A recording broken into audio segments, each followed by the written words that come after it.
Bigyan natin ng reaction, opinion, itong post ni Mark Anthony Lopez. Isinare niya ang post ng GMA News tungkol sa pagtratrabaho ng Pangulong Marcos Jr. sa Malacanang. Kaya lang, kasama niya, katabi niya si Executive Secretary Lucas Bersamin. Ito, bakit naman update sa kalusugan ng Pangulo ang report nyo? File video ang ginamit nyo.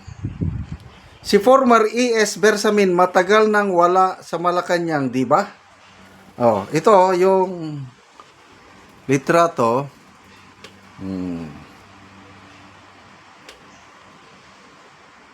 Ito si Pangulo, katabi niya si ES Bersamin.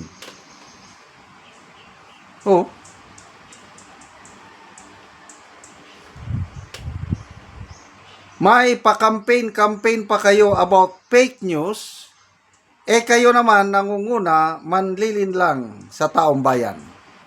Photo material courtesy of Super Radio DCBB 594KH. So, ito po, natataranta na ang palasyo kung ano-anong mayroon pang isang video, naipost din, video. Nagtratrabaho ang Pangulo sa Malacanang, hindi nila ni-review. Katabi o nandun ang Pangulo, pati si late Secretary Juan Ponce Enrile. Ang isa namatay na, biglang nabuhay. Ang isa tinanggal na, biglang bumalik na nagtrabaho sa Malacanang. Ano ba talaga? PCO, anti-clear, pasok. Kahapon, merong nilabas na video, RTV Malacanang, RTVM, basta yung People's Network. Wow, ang Pangulong Marcos nag-lead ng oath-taking ng mga vice mayors. So dahil tinignan ko, okay naman. Magandang lakad niya, nagsasalita maganda. Sabi ko, fake news pala yung sinasabi na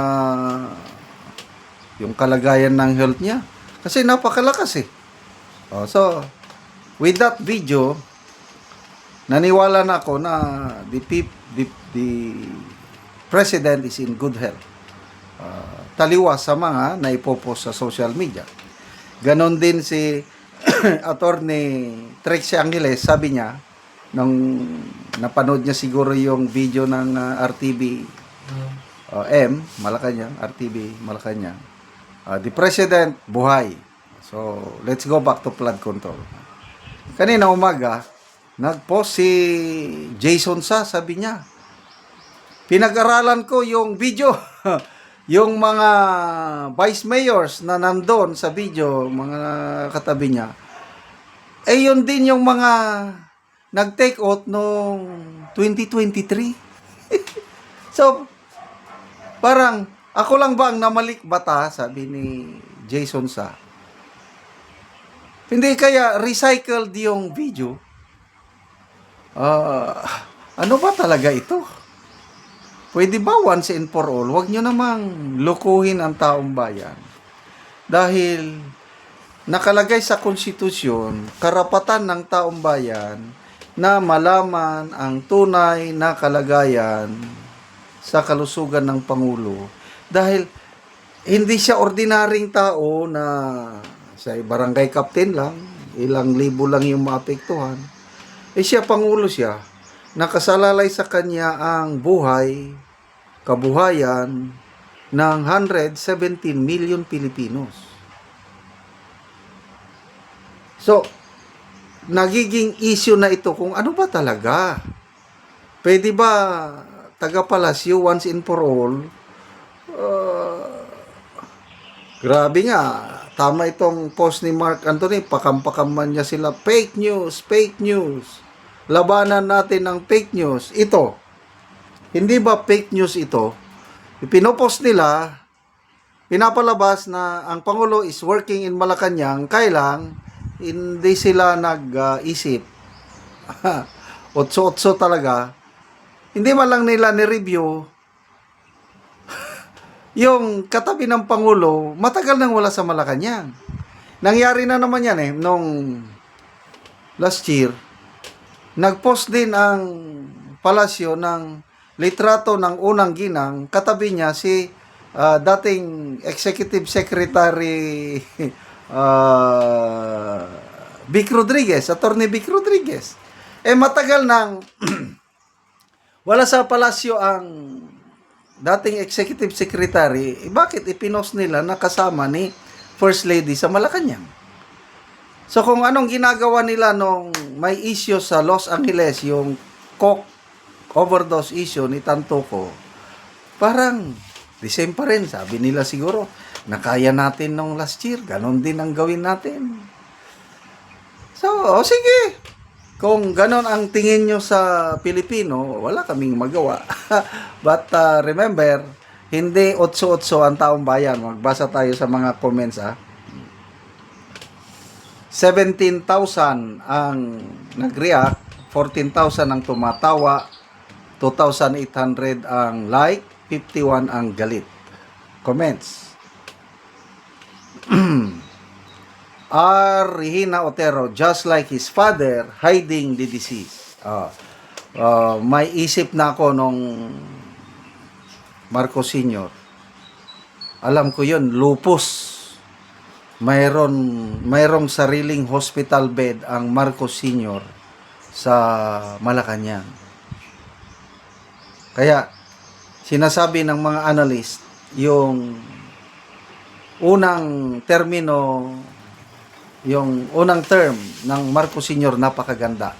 Marami siyang nagawang maganda. Kaya lang yung later part of his term, dahil nga nagkasakit na siya at itinago sa taong bayan, yung mga decision making niya hindi na maganda dahil nga sa lupus. Kaya bumagsak na ang trabaho ng Marcos Sr. Doon siya nasira dahil sa sakit na itinago. So, ganito. Ano ba? Inamin naman niya na diverticulitis. So, kumusta na? Ano nang nangyari? Ano nang update? Di man lang tayo bigyan kasi ng medical bulletin.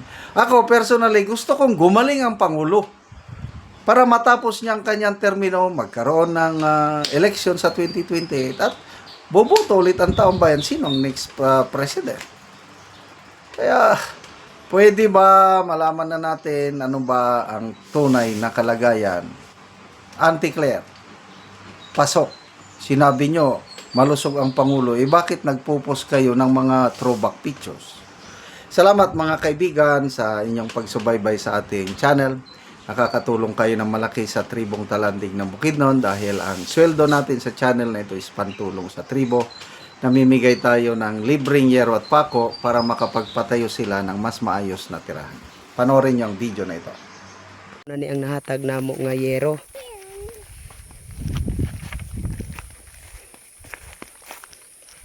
So mao na ni ang iyang gipatindog nga balay.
O karon naman na gyud sa pag-atop ang among gihatag nga yero.